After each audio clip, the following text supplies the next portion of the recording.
like to say Assalamu alaikum to all the participants from Pakistan and abroad. I'm Dr. Bakhtiar Ahmed, final year Neurosurgery Department, Shifa International Hospital. I'm today for 20 to 30 minutes. We will discuss about the spinal injuries. So before going to the spinal injury, we must be well familiar with the anatomy of the spine and the spinal cord. That will help us in better understanding of the spinal injuries. So we can see that the spine is one of the integral part of our body that supports our body and maintain our posture. So we can see that in anterior view, we can see that as we go down from up to down, so the vertebral body becomes broader and thicker. Same goes with the intervertebral disc. So intervertebral disc are quite thin in the cervical region, but as we go down, so it becomes broad and thick. So in the sagittal view, if you see, there are different curvatures in our spine. That is the cervical lordosis with thoracic kyphosis and the lumbar lordosis, and there is another sacral kyphosis. In the posterior view, if you see that cervical spines are vertebrae in the cervical spine are quite broad, but as we come down, they becomes narrow, but once again, it becomes broad in the lumbar area. In the cervical area, as we I already stated that in the cervical spine, the vertebrae are quite small, and so the stability in the cervical spine is mainly maintained by the ligaments. They are actually the anterior longitudinal ligament, the posterior longitudinal ligament, and the different interspinous ligament and the supraspinous ligament. While evaluating the cervical spine injury, we must also evaluate the vertebral artery that runs in the foramen transversarium before entering the cranial cavity. But one thing that the anterior longitudinal ligament is very thin in the cervical region, but as we descend down, so it becomes broader and thicker in the lumbar area, whereas posterior longitudinal ligament is very broad and thick in the cervical region, but it becomes narrow and weaker in the lumbar spine. In the dorsal spine or thoracic spine, we can see that the vertebral body has become a little bit broader as compared to the cervical spine, and the canal is narrower as compared to the cervical spine. And we can see that the transverse process, which were mostly absent in the cervical spine, now the transverse processes are emerging in the dorsal spine. And at the tip of the transverse process, we can see that there is facet, so which accommodates the corresponding rib. Now in the lumbar spine, we can see that the vertebral body has become kidney-shaped and broad and thick, which supports our body, supports our weight, and the pedicles are as well very large. And these are the facet joints. And here we can see that the foramen through which the spinal nerve emerge. The spinal cord actually is divided by H-shaped gray matter into the anterior, lateral, and the dorsal column system. The H-shape, you can see that the ventral and dorsal horn give rise to rootlets that give rise ultimately the spinal nerve. And the spinal cord, the nature has provided us different mechanisms to support and to protect the spinal cord, which is vital. So we can see here that the spinal cord has been protected by the dura mater and the toothpick-like structures that suspend the spinal cord in the suprachiasmatic space, as well as the spinal cord is also suspended by these nerve roots. There are different investigations that can be done to evaluate the spinal injuries. So the CT scan can be done to better understand the bony anatomy, and the MRI can be done to evaluate any any neurological problem or damage. So in here we can see the foramen, the nerves are emerging from the foramens. Now the spinal injuries. After the patient sustains any spinal injury, the patient is classified according to the ASIA impairment scale into different classes. The patient who sustains class A means the patient is completely paraplegic, or means the patient sustained complete spinal cord injuries, and their spinal cord cannot execute any function. So if the patient sustained any type of spinal injury that comes under the heading of class E, so means the patient can execute their sensory and motor functions. From B to D, these classes are those patients who sustained incomplete spinal cord injury, and they have very variable degree of sensory and motor function. Now, those patients who sustain complete spinal cord injury means there is complete loss of all the functions below the level of injured level, and these patients cannot execute any function. And the incomplete spinal cord injuries, they are broadly classified into four broad categories: into the brown sequoia syndrome, central cord syndrome, anterior spinal cord syndrome, and the posterior spinal cord syndrome, depending on the part of the spinal cord damaged. And here we can see that the brown sequoia or hemisection of the cord, in which half side of the spinal cord is injured, whereas the contralateral side can execute its function normally. So those fibers that run ipsilaterally up and down, they no longer execute their function, like the dorsal column system that carries the proprioception and 2-point discrimination sensation. So once they are transected, they cannot carry their function. In the same way, the other fibers, they are the corticospinal tracts that carries the cortical information to the motor fibers. So once they are transected, so these fibers cannot execute its function, so the patient will exhibit the ipsilateral weakness of lower limb or upper limb, depending on the site of injury. Whereas the lateral spinothalamic tract, though it runs on the ipsilateral side, but it contains the information from the contralateral side of the body. So in the hemisection, there will be contralateral loss of the pain and temperature fibers because carried by the spinothalamic tract. Anterior spinal cord injury, it actually occurs when there is anterior spinal artery injury or anything that pushes the spinal cord from the anterior aspect. So the anterior 2/3 of the spinal cord will be no more to execute its function. So the patient would be paraplegic, and the rest of the spinal cord function will be lost, except the dorsal column function, which is the 2-point discrimination and the proprioception. And the central spinal cord injury means the patient might have sustained injury in the central part of the spinal cord. The spinal cord, we can see that the topographically, the different fibers are arranged in a way that the cervical fibers are on the medial side, whereas the sacral fibers are on the lateral side.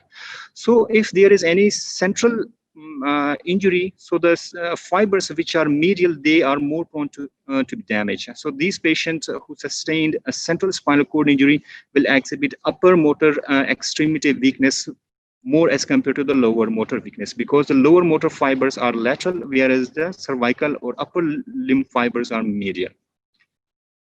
Now this pediatric patient who sustained hyperextension injuries, in here in the spine, in the MRI, we can see that the central part of the spinal cord is showing hyper intense signal, means the patient sustained the central cord syndrome. And this patient, it is an old person who had the cervical stenosis. Later on, he acquired the central cord syndrome. Now, all those people or patients who sustain any type of spinal injury, how to manage such patients? So the first comes in the field management at the place where the patient sustained the injury. So we must be well familiar that if the scene is safe, so you are not supposed to move the patient from that area, because you're not trained enough to shift the patient. Otherwise, you might convert his incomplete spinal cord injury into the complete spinal cord injury. Instead, you should call to the paramedic staff to transfer the patient from the field to the hospital. And here we can see that the trained staff, one is holding the neck, and the rest of the people, they are transferring the patient from the field on the spine board. And later the patient should be tightened with the strap, and the head should be immobilized. If you have not these gadgets, you can fix the spine with adhesive tape, so to immobilize the cervical spine, and make sure the patient should be tightened. Otherwise, the patient unfortunately may fall during transfer to the ambulance or to the hospital. Now, in hospital management, first, when the patient arrives in the ER, so as a medical professional, we must start with the ATLS protocol, which is the standard treatment.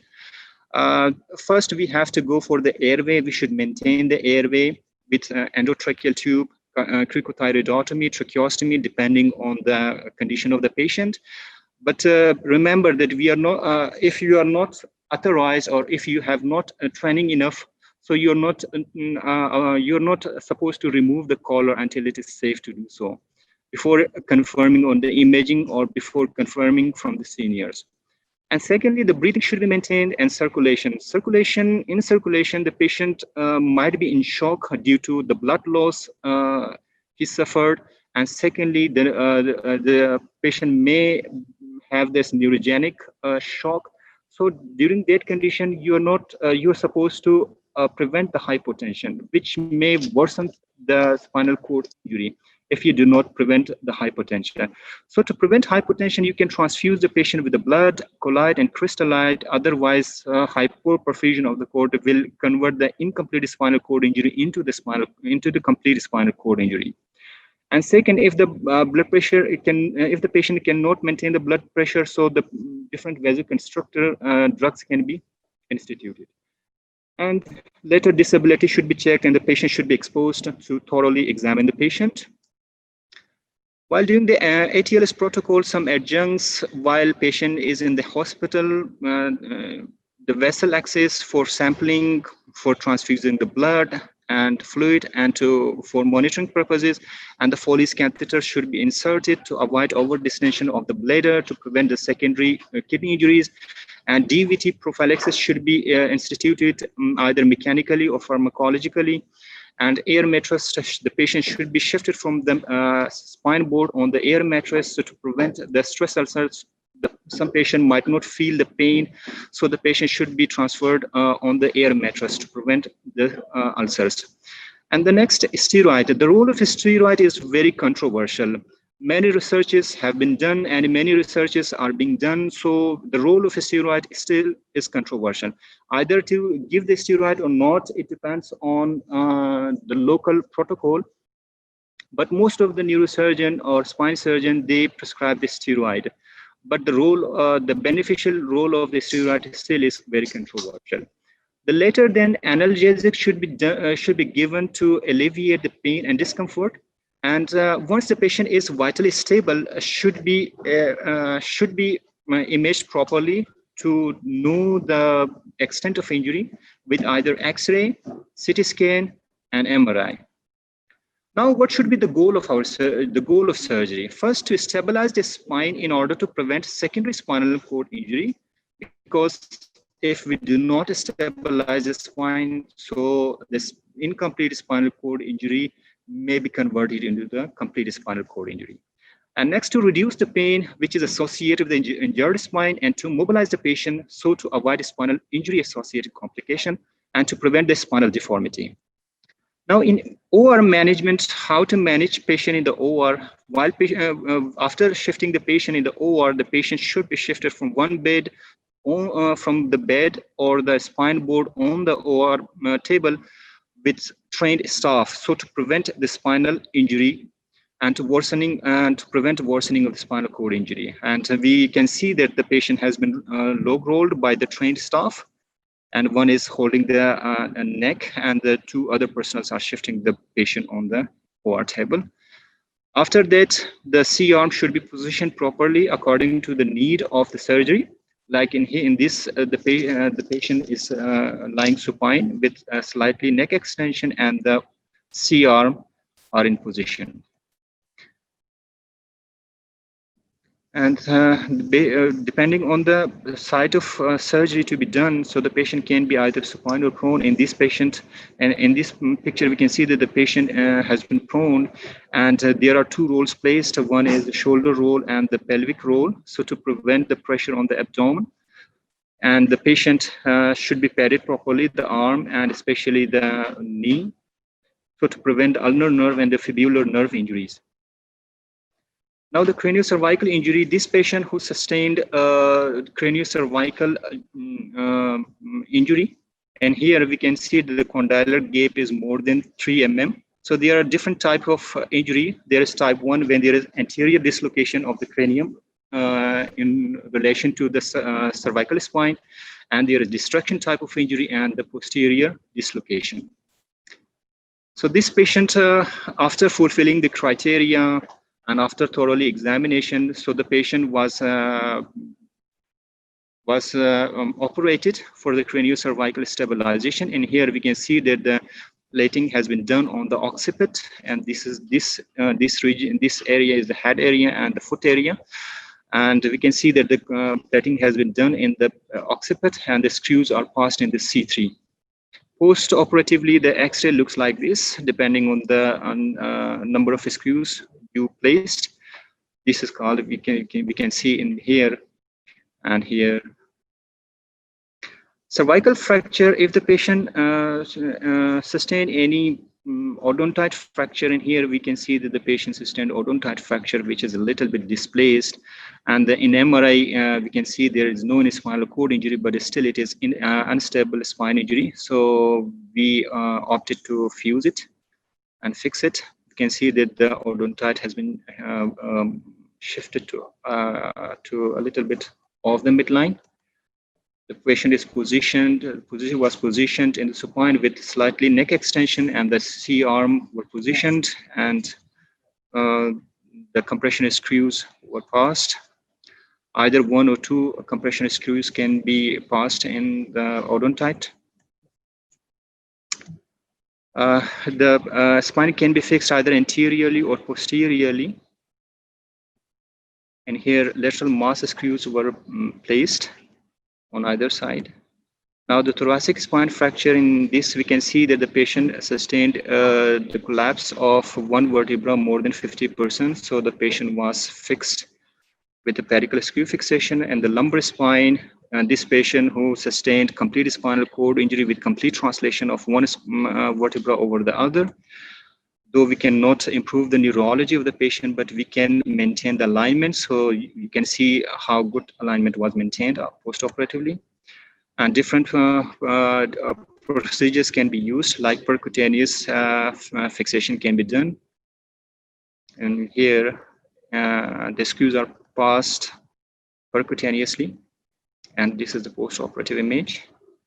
And you can see that how screws are passed from the pedicle into the vertebral body, the trajectory. And post-operatively, the skin incision mark is almost 1 centimeter, depending on the number of screws passed.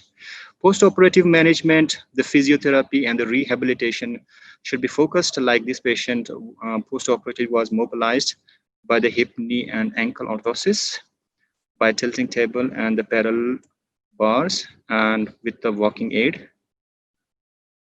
Thank you. Okay, thank you very much, Bakhtiar. You had a very nice presentation. I have a comment that there are various kinds of cervical collar which can be used for spinal injuries. There can be a soft collar which only reminds the patient of the movement of the neck, and then there are hard collar and there are Philadelphia collar. Usually what I see in the ER, and usually what I see when the patient is shifted to us, that the patient is having a collar which is not around the neck and it is lying above the face of the patient. So if the collar is not tied well, it doesn't work well. Similarly, Dr. Bakhtiar has talked about trained staff. Yes, it's a requirement and it's a must for spinal cord injured patient. But as we don't have all these facilities at our peripheries and at most of the places, so we must learn the log roll technique. The log roll means that we have to move the patient just like a log, and we don't have to twist the patient. So if we don't twist the patient and if we move the patient in inline immobilization, then there are likely chances that the patient will not sustain any further injury to the spine.